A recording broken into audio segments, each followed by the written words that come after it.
দীঘায় সাধারণের জন্য খুলে গেল জগন্নাথ মন্দির। অক্ষয় তৃতীয়ার দুপুরেই দীঘার জগন্নাথ মন্দিরের দ্বারোদ্ঘাটন হলো। সকালে বিগ্রহে প্রাণ প্রতিষ্ঠা করা হয়। দুপুরে মন্দিরের দ্বারোদ্ঘাটন করেন মুখ্যমন্ত্রী। জগন্নাথের উদ্দেশ্যে প্রথম সন্ধ্যারতিও করেন মমতা বন্দ্যোপাধ্যায়। দীঘার জগন্নাথ মন্দিরের দায়িত্বে রয়েছেন ইসকন।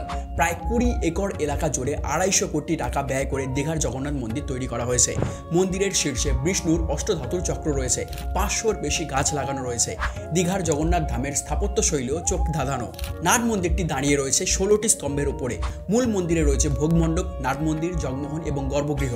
ভিতরে সিংহাসনে রয়েছে জগন্নাথ, বলরাম এবং সুভদ্রার মূর্তি।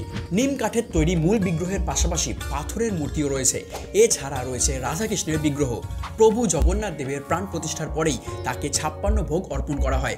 দীঘার মন্দিরে প্রভু জগন্নাথ দেবের প্রাণ প্রতিষ্ঠার পরেই হয় স্নান যাত্রা এবং বস্ত্র পরিধানের প্রক্রিয়া। পুরীর মন্দিরের রাজেশ দৈতাপতির নেতৃত্বাধীন পুরোহিতেরাই এই কাজ করেন।